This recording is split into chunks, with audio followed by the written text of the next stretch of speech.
So, good morning again. I found that this podium is quite far from the audience, so it's better to do this way. With the camera, it's okay? Yes, good. So, this session is about lifelong learning paradigm, traditions, and key features. Now I try to, because the time is quite short for presenters, okay? So for human beings, living and learning are indeed synonyms. Learning is an inseparable part of life.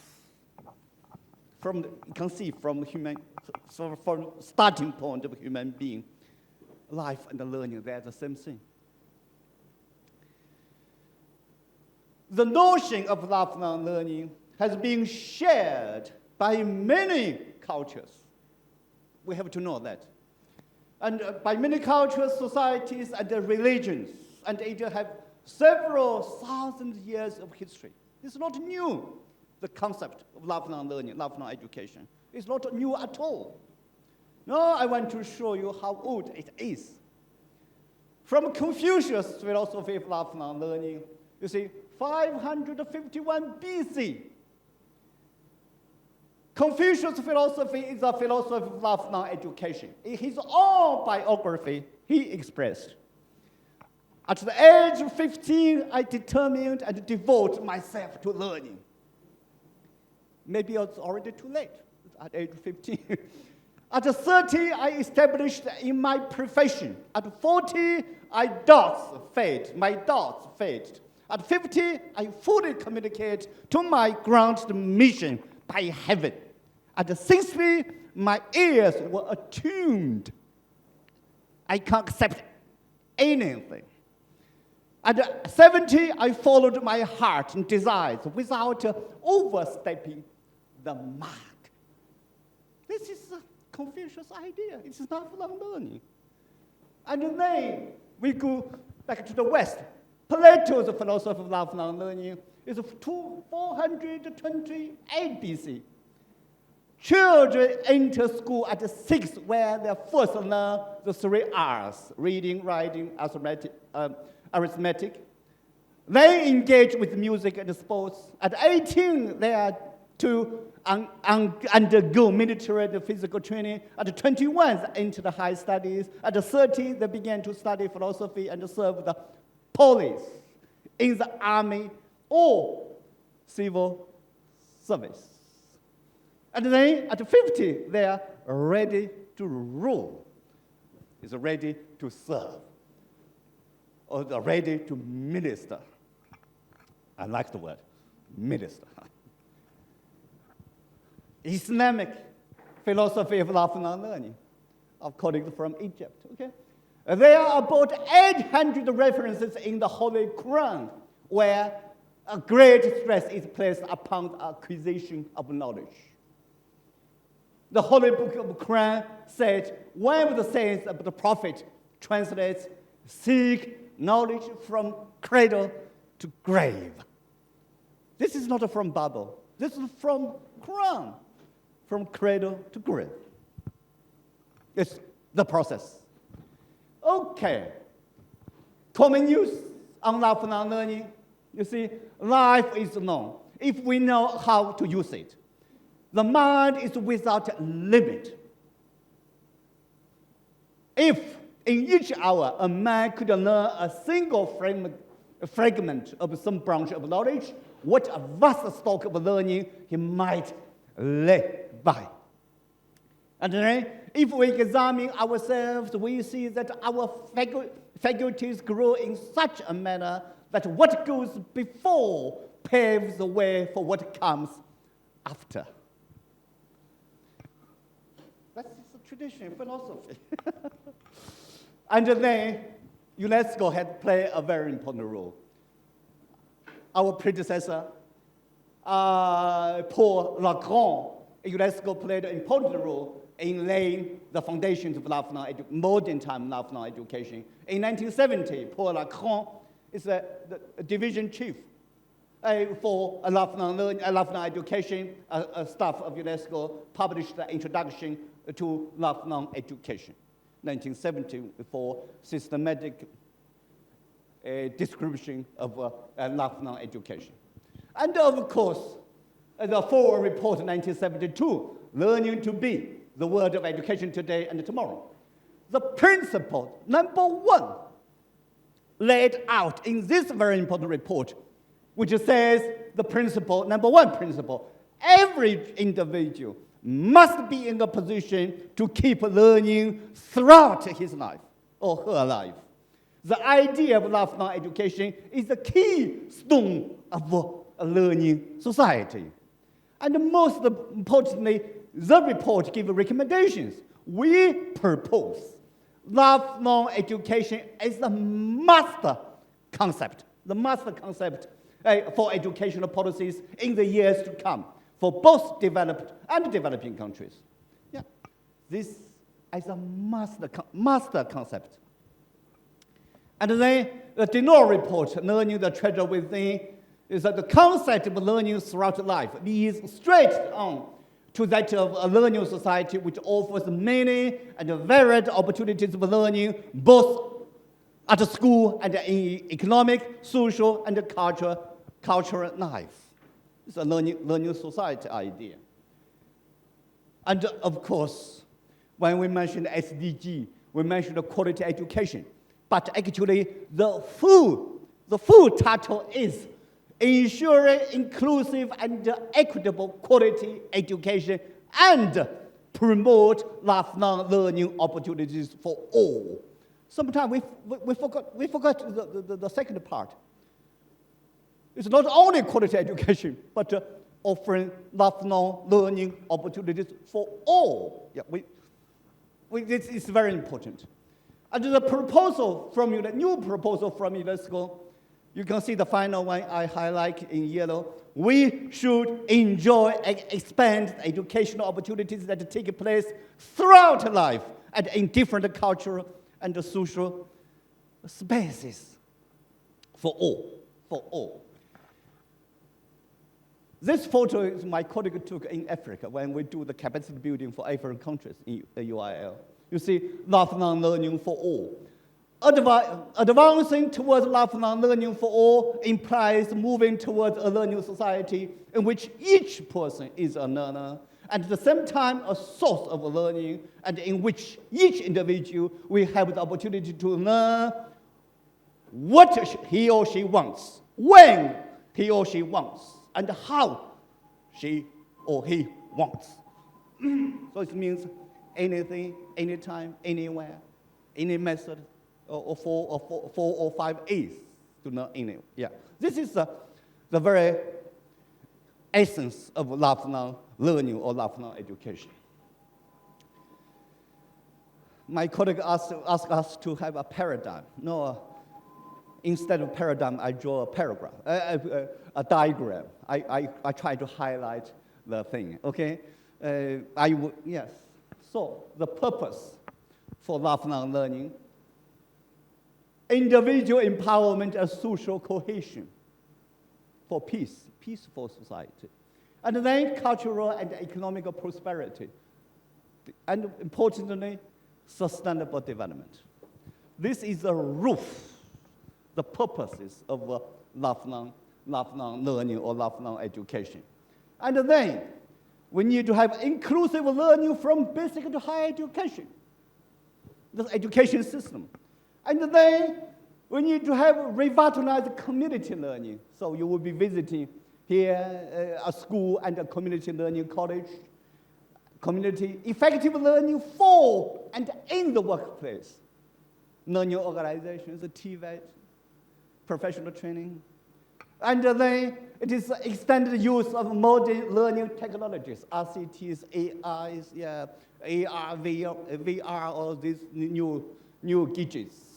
And then enhance quality and excellence in learning, evaluation, and then a vibrant culture of lifelong learning throughout life. It is a human right. Everybody must have benefit from the right to learn. In order to put that together, we need a vision, and need a political will, and a commitment from the government, from organizations, and from individuals as well. We need to have a good governance and the participation of all stakeholders, not only schools, universities, and also mobilization and utilization of resources and the potentials. The museum can be a very good learning place, libraries, factories, streets. Yeah, so that's why we need to build a concept of a learning society. I designed this one for the UNESCO's Global Learning Cities Network. So after this one, I earned the nickname, the godfather of learning cities, okay. So this is what I want to share with you. So yes, we hope that this can lay the background for, conceptual background for discussion. So put all these columns together, we need good teachers, instructors, okay? Thank you very much.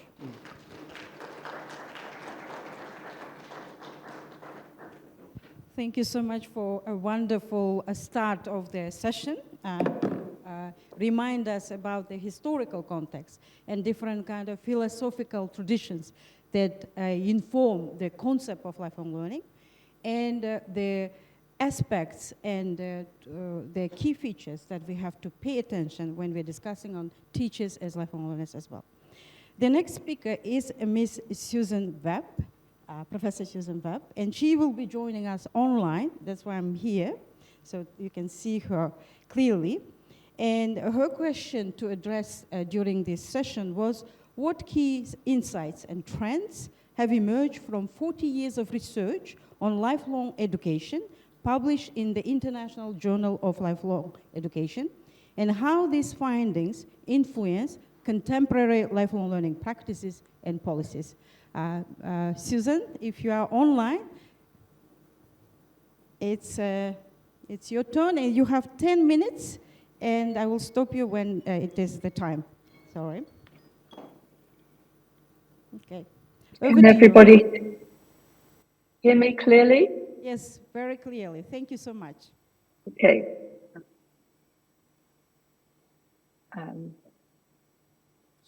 Right. So it's sharing my screen.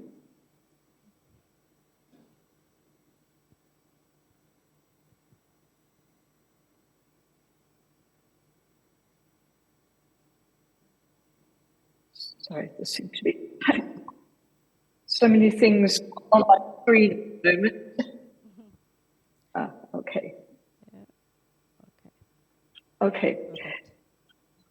Well, good morning, everyone.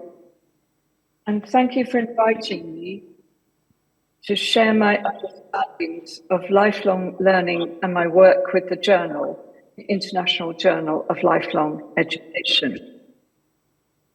And I hope my presentation will help us unpack some of the different paradigms and traditions of lifelong learning and think about teachers as lifelong learners.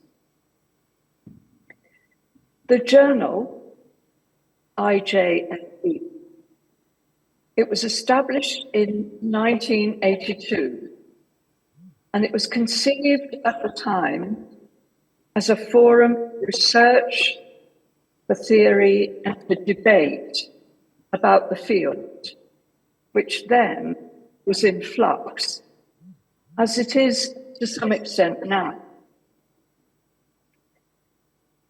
If we're to think about why it was developed, and in 2022, the editorial board and editors, which included myself, decided to undertake 40 years of research looking at the journal from its beginning. We found that the journal wasn't invented in a scholarly vacuum. There had been a long tradition of adult education, as we've just heard from the previous speaker. that adult education was different in different national, linguistic, and cultural boundaries. It wasn't an international movement as such, although it was in many ways a movement with activists in lots of different geographical settings, all advocating and developing and defending a secular humanism, something centered on education and learning as complementary in terms lead to practical, academic, and political dimensions. At the same time, in that period, in the 1980s, new ways of thinking about adults were developing.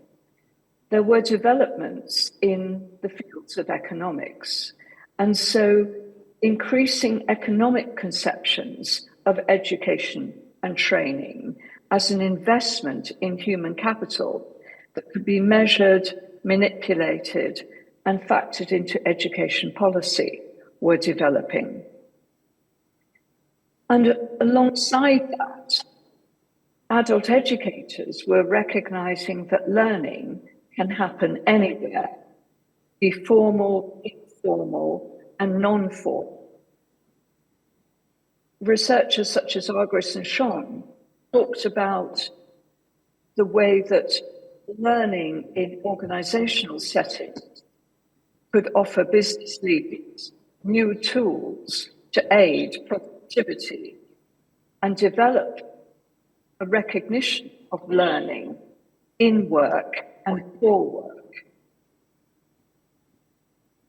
But as the journal developed, it proposed there was a need for more theory about what adult education and lifelong education was about. As we've heard, UNESCO report and the Delors report brought together humanist traditions, and then by the 90s, more economist traditions. So learning to know, learning to do things, but also to be and to live together.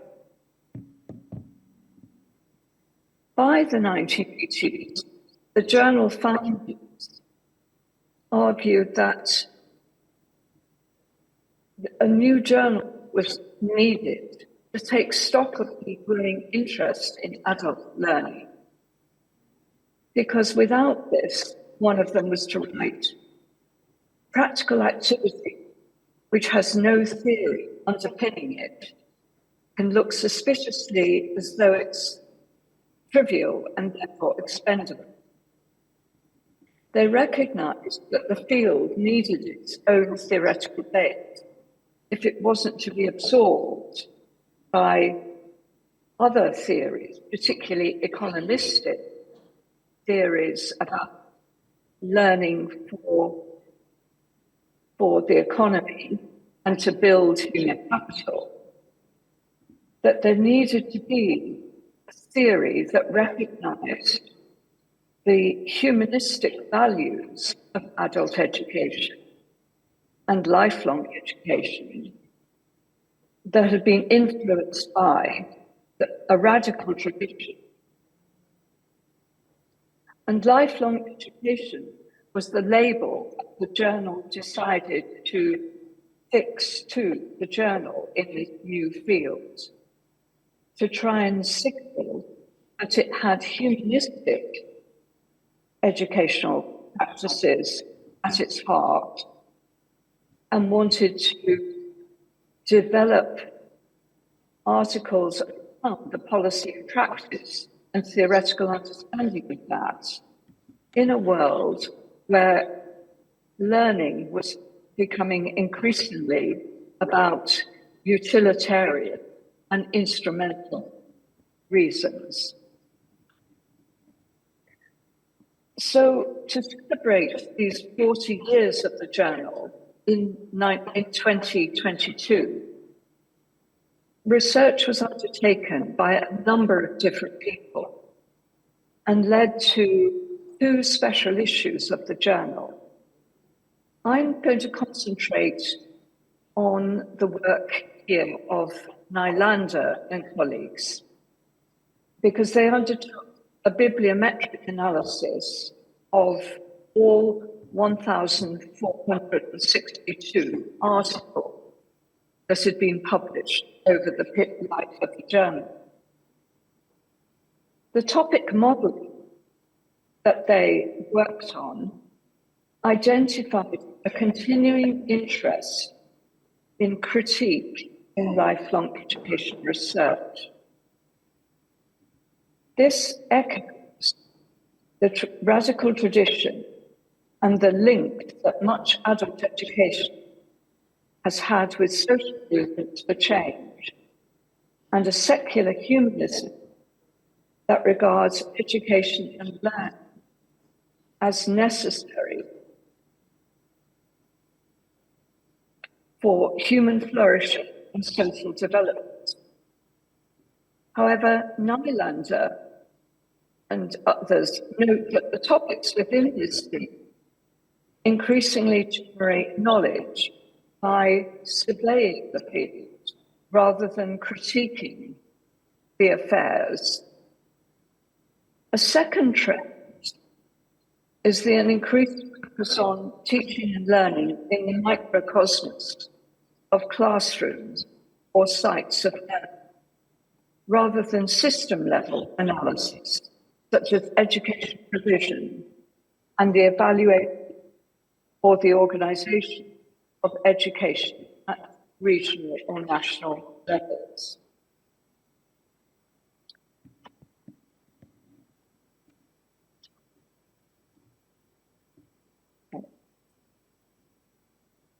Research also has highlighted specific formal educational institutions that have become a major focus of lifelong education and lifelong learning.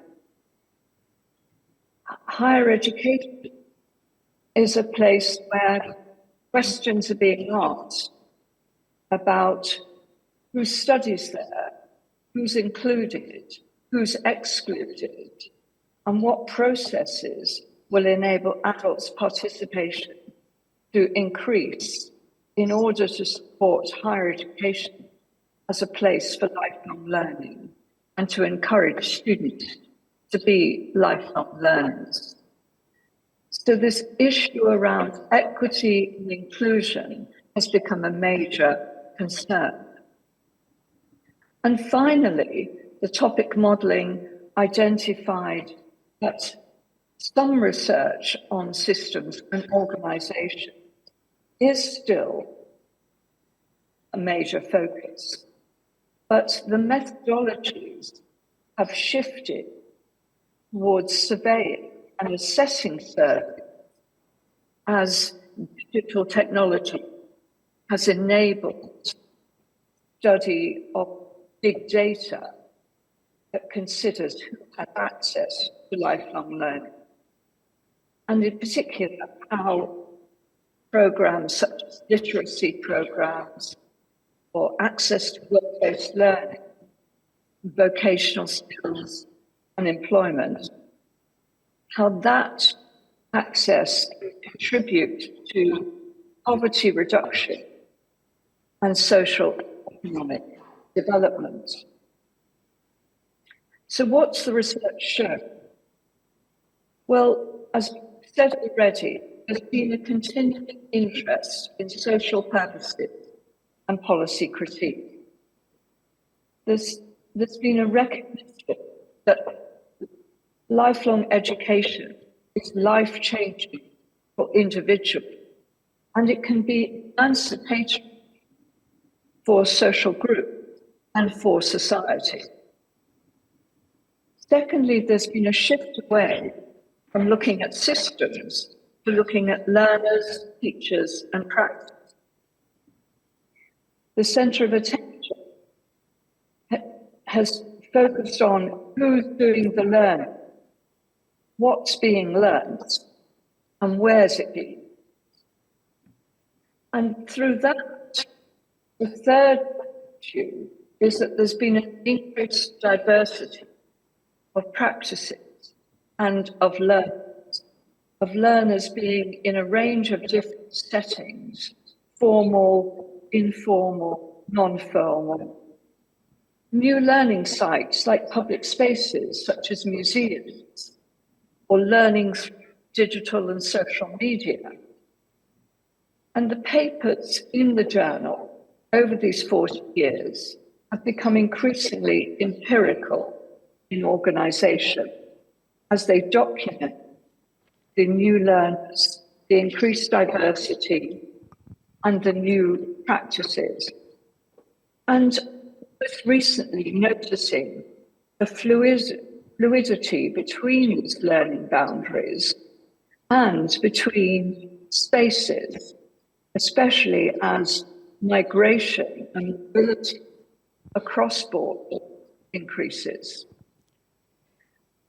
But policy critique remains, and the focus, as I said, very much is shifting to some extent towards quantitative work, although qualitative work is still a major paradigm used in research. Thank you, Susan. So finally, maybe we can wrap it up in 1 minute. I want to finally just mention a few areas where journal recently has highlighted some of the key things that suggest teachers can develop as lifelong learners. And these focus on, as I say on the slide, motivation, how lifelong education can support motivation when teachers' life world are considered. Secondly, how learning needs to involve self-reflection, the learning for the self, to create and recreate the self. Thirdly, how learning needs to be collaborative and experiential, and learning can be treated as gift-giving within a community of practice, rather than solely something for the self.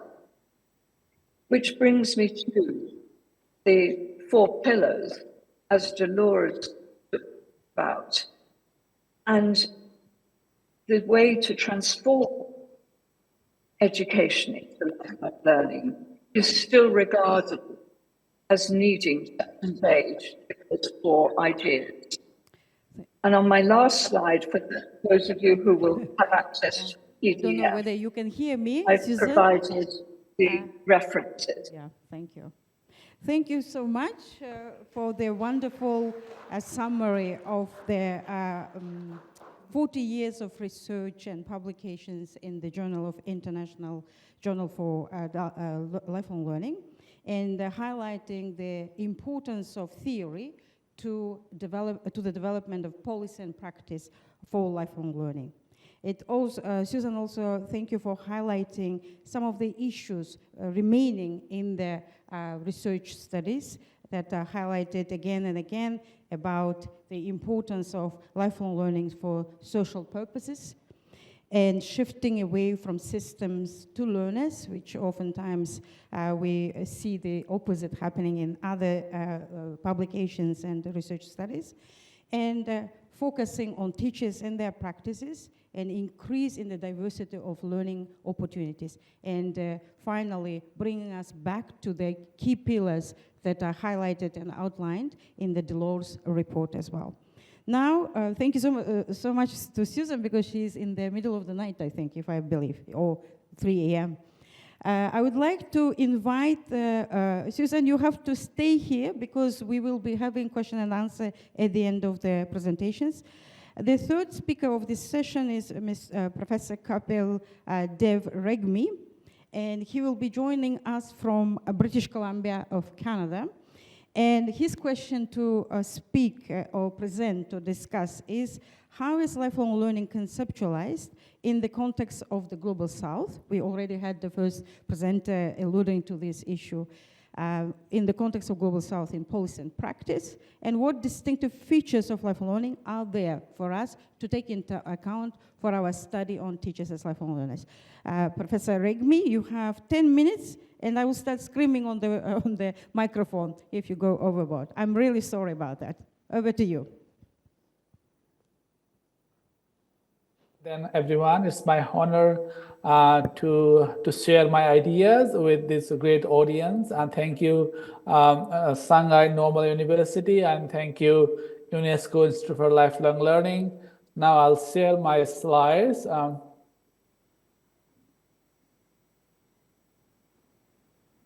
Okay, this is my topic, foundational models of lifelong learning.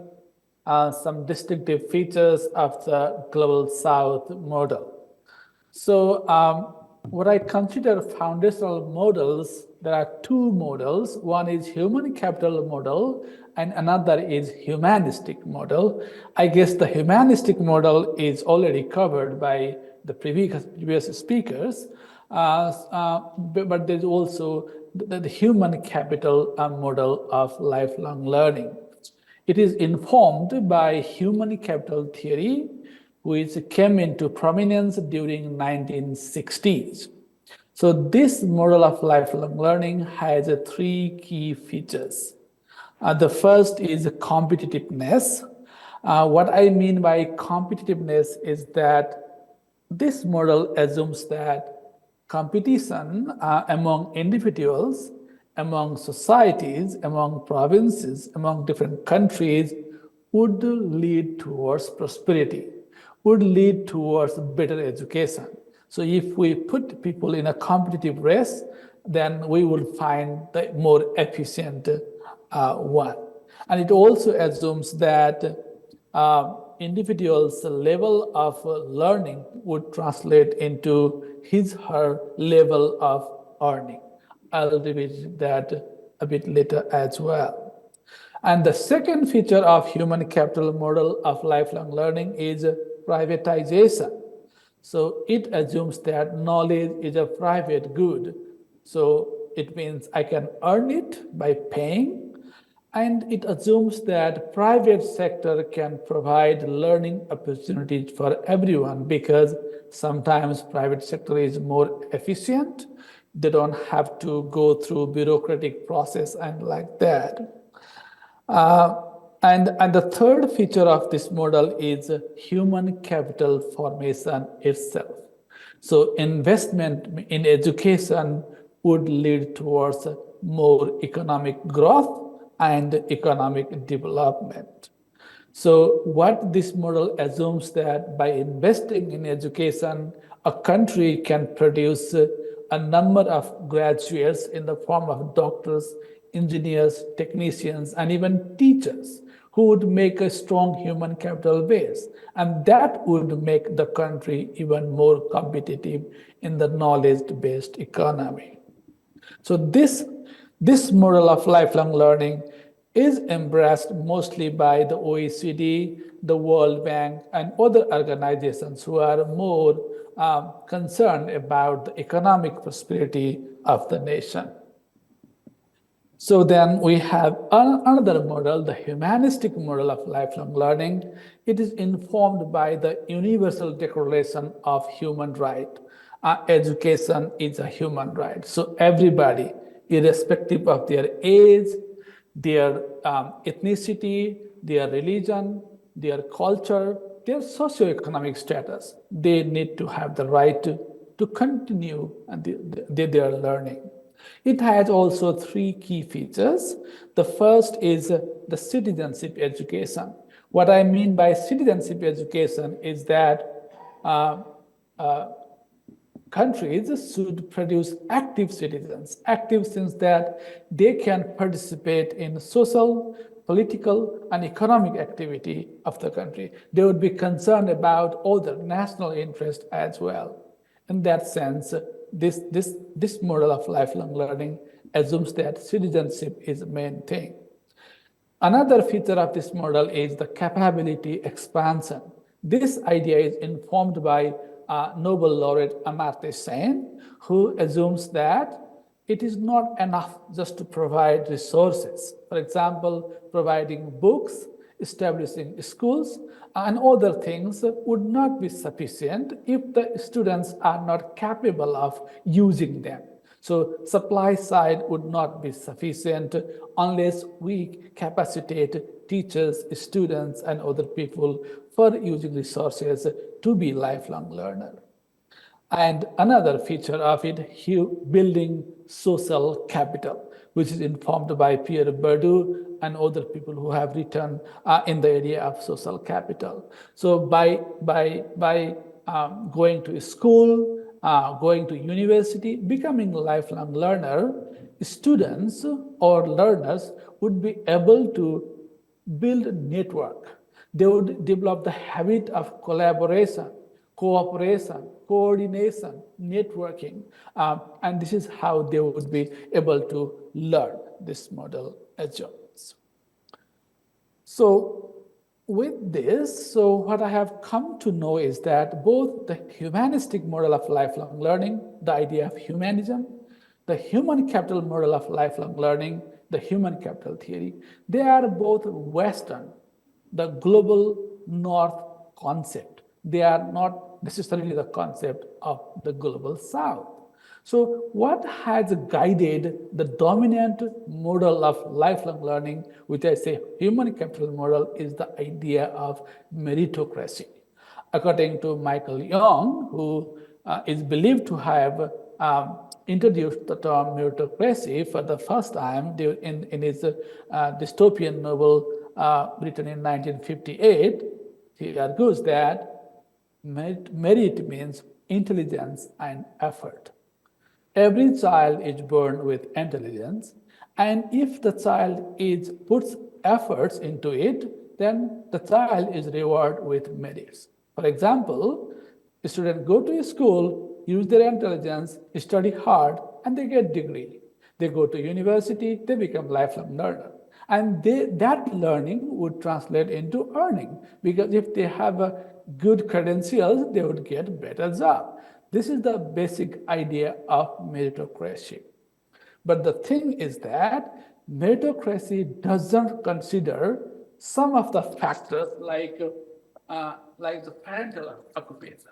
It doesn't consider the socioeconomic status of the parents. It doesn't consider the well-being of the students in their family and in their society. So what it considers is that what effort could be put at school. That's why this model of lifelong learning, informed by meritocracy, cannot do justice to the students who are marginalized, who are in the global South, who are living in poverty and lack that. So many students lack social and cultural capital. That's why meritocracy cannot work. So then what is the global South model of lifelong learning? Does it even exist? So I don't know, but I only have some features of it. This model is being developed. So I'm always thinking, reading, writing, reflecting about it. So I have come up with 3 basic features of this model as well. They are epistemological plurality, contextual knowledge, and critical consciousness. So what I mean by these 3 terms here, so I have another slide. So then epistemological plurality means that, as already Dr. Jin and then Dr. Webb also mentioned, that the idea of lifelong learning is not limited to the Western countries. All civilizations, all societies had some idea about lifelong learning. Why? It is because all human beings born with cognitive ability to learn. They cannot remain ideal and not to learn. We learn every time, everywhere. So then in all society, we have a type of knowledge system. what happened in the past because of colonialism, slavery, and other kinds of things that happened badly, the meritocratic knowledge system dominated the epistemologies of the global south. So what we need to do is to revitalize it. Then what we revitalize is the knowledge, the type of knowledge that is contextually useful. So various forms of knowledge and ways of knowing are embedded in indigenous and local communities. So every student needs to be provided with situations where, based on their daily experiences, their struggle, their successes and setbacks, they can build up their own system of knowledge. And another feature of this critical consciousness. This idea I bring from Paulo Freire, Brazilian philosopher, his notion of conscientization. So as we understand, so we assume that the student need to compete, to pass, to be better. So this is not the desire of the student. If any students do have that kind of desire, then according to Freire, they are raised in a culture of silence. The culture of silence is that it doesn't care about the history. It doesn't care about social inequality. It doesn't care about sexism, racism, and ableism that create barrier to lifelong learning for so many students. So then what is lifelong learning means for the global south? Lifelong learning means becoming conscious about social, cultural, and political context of the learners themselves. So rather than putting students into the competitive race, so neoliberal competitive race, lifelong education should seek to achieve social justice at the national and international level. That helps to develop the creativity of children, youth, and adults, and at the same time empowers them. That's the type of lifelong learning we should be aspiring for. So my message of this presentation is that how can we prepare our teachers to have this kind of lifelong learning developed? How can we be more concerned about not only children, but their parents, their status at home, at societies, their well-being? So all sort of things play out when we want our children or even our teacher to be lifelong learners. And here are resources that I cited. I can share the slide to anyone. Please send me an email. I'll be happy to answer any question you may have, and if there is a time. Thank you. Thank you, sir. Thank you so much, Dr. Regmi, for raising an important issue about looking at the major paradigms and models of or theories of lifelong learning from the human capital perspective, and its key features, what are the major priorities for this theory, but also looking at the humanistic model of lifelong learning with the key features highlighted as well, and taking us towards the reflection on how these key features from different models can also influence in our thinking on developing policies, but also programs, and prioritizing some what aspects in these policies and the practices, and taking us at the end to the issues around global south perspective of lifelong learning and the need for epistemological plurality, looking at the issue of lifelong learning as critical from the perspective of contextual knowledge generation and enrichment, but also towards critical consciousness as well. So when we apply these concepts to the issue of teachers as lifelong learners, you have highlighted a couple of ideas for us to reflect during the entire workshop. Are we talking, which teachers are we talking about when we talk about teachers as lifelong learners? Because not all teachers are equal, as unequal their students are. Because we are talking about teachers who are in the rural areas, teachers who are teaching refugee students, teachers who are teaching adults in the community learning centers, and many more other issues that we could reflect during the session too. And we go to the last speaker, and the speaker was very kind enough to send us his video recording. And the speaker number 4 is Mr. Andreas Schleicher, and his question from OECD, he's the director, from the perspective of OECD, how is lifelong learning conceptualized, promoted, and integrated into policy and practice of the OECD member states? What are the main future directions in this area? And we'll hear one of the issues which Dr. Kapil has raised, that oftentimes organizations like OECD, World Bank, may tend to prioritize more some of the key features that have been highlighted in human capital theory. Let's see if this is the case still, because we're talking about the current situation, yeah? Oh, and thank you so much for inviting me to your conference here in Shanghai on how we can better support teachers as lifelong learners. And what is very clear, that teachers need to continue to evolve, because tomorrow's world is going to look so different from the world that we know today. One of the things that we do at the OECD is anticipate the evolution of artificial intelligence. In 2016, we asked ourselves for the first time, what if we ask, artificial intelligence to solve tests that we typically give to adults, like the OECD Survey of Adult Skills. And we did that. We could see that, artificial intelligence could solve virtually every task that is easy for humans. Not much of a surprise. But we could also see that AI could solve 1 out of 5 of the tasks that are most challenging for humans.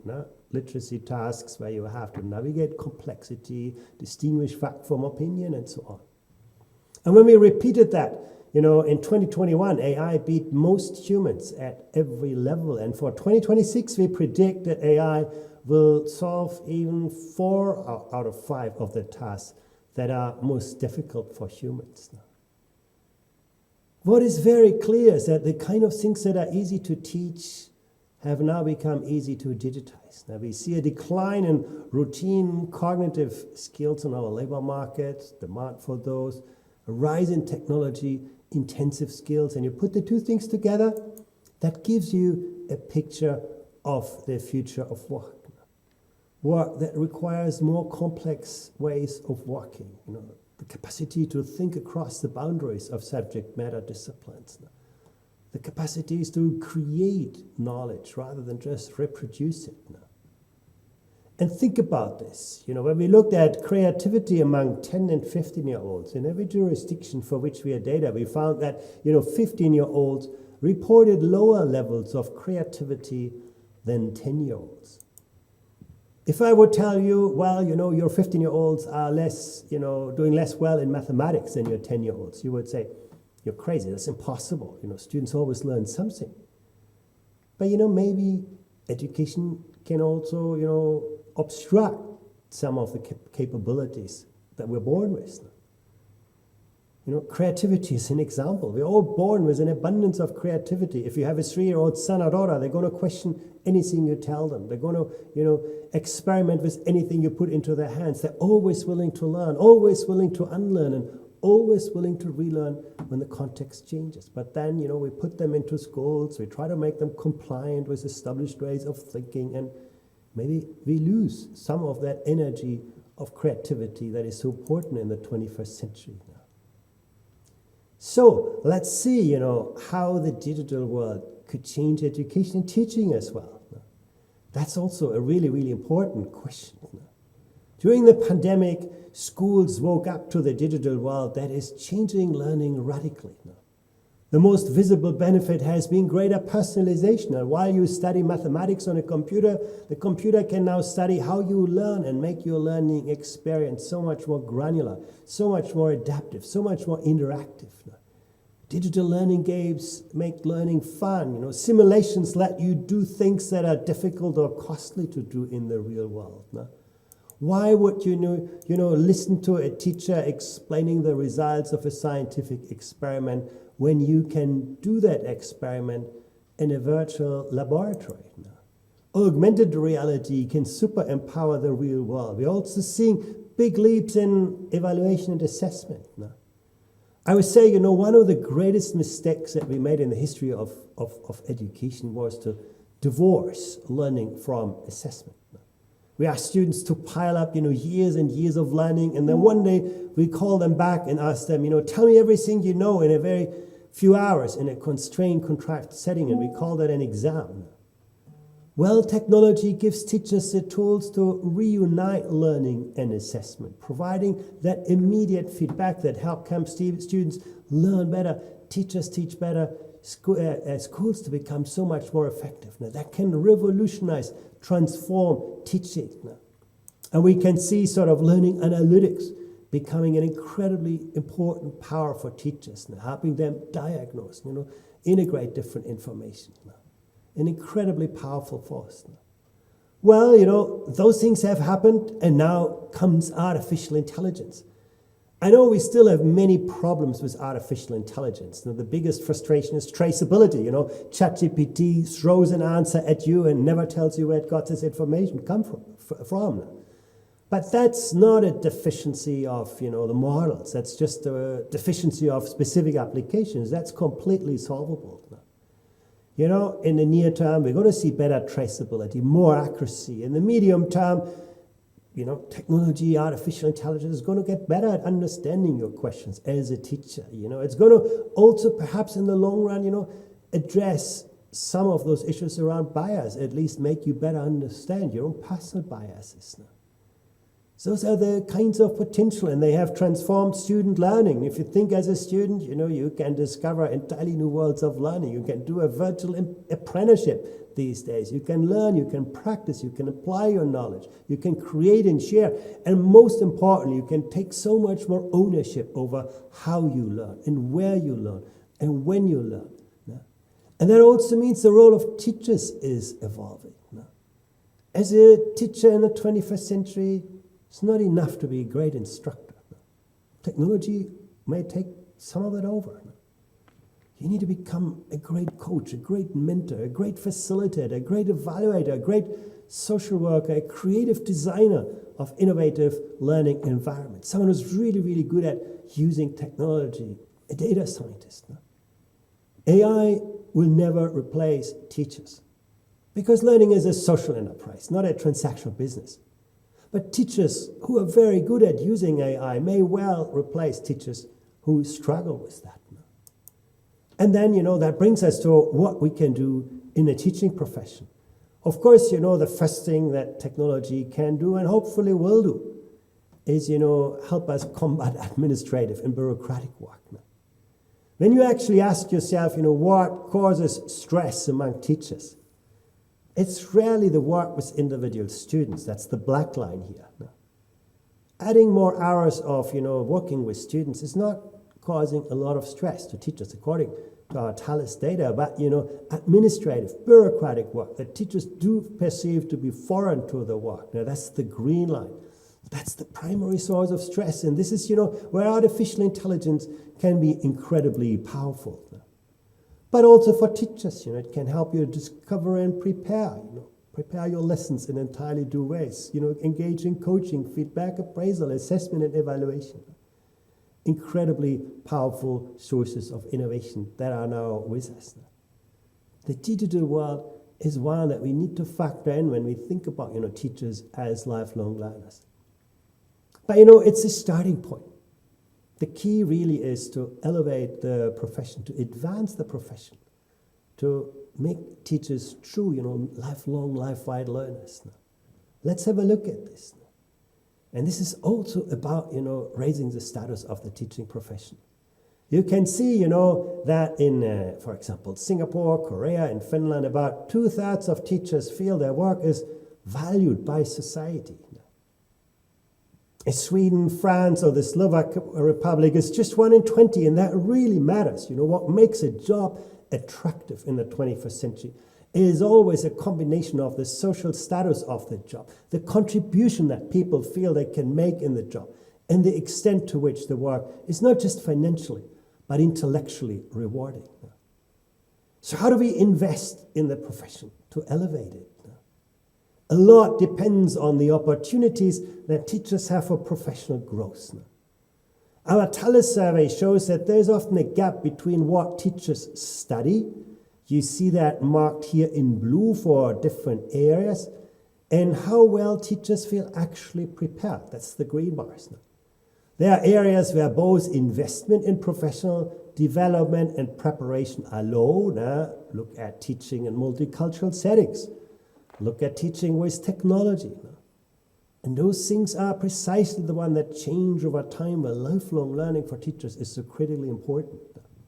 And when you look at the nature of teacher preparation, you can see here there are a lot of courses, and teachers read a lot of professional literature, but you see a lot less peer and self-observation, and a lot less participation in professional networks. And these are precisely the tools that make such a difference, and that, are the source of lifelong and life-wide learning. That is not about going to courses. That is about engaging in professional networks. That is not about, sharing information vertically, but connecting to the next teacher, to the next school, to the education systems, to become part of professional culture. Why do I tell you this?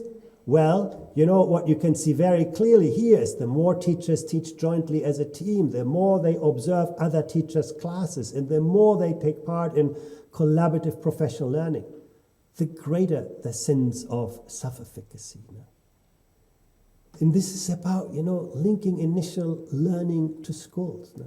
It's about ensuring that teacher candidates have good opportunities for situated learning in their school setting, that we invest in teachers and school leaders in their residence programs, that we link initial training to formal induction of teachers, to coaching, to mentoring of teachers, that we adopt a systemic approach to professional learning, supporting high quality, personalized coaching for teachers and their leaders. Look at opportunities and support for school-based learning teams, support schools to develop coherent learning goals that suit the teaching community which they serve. Ultimately, it's all about strengthening professional agency. And that involves teachers, but also it involves school leaders. It involves other school staff. It involves external staff.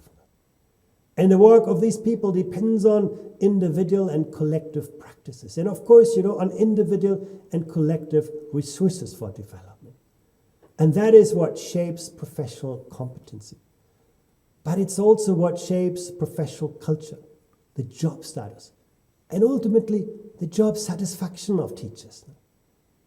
And all of that needs to be embedded in the broader ecosystem that we call educational culture.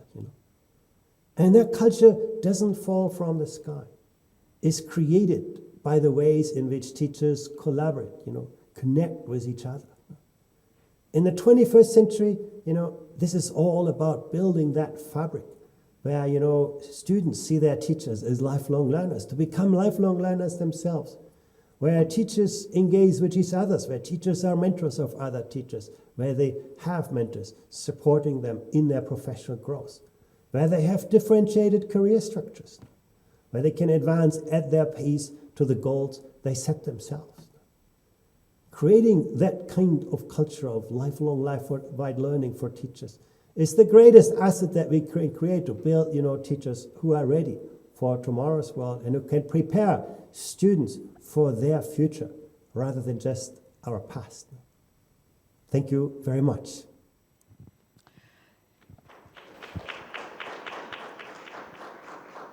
So thank you so much to Director Schleicher for video recording his main messages and reflecting on some of the key issues related to lifelong learning, but also to the lifelong learning of teachers in particular. What is the need for lifelong learning for teachers? Why do they have to be engaged in lifelong learning?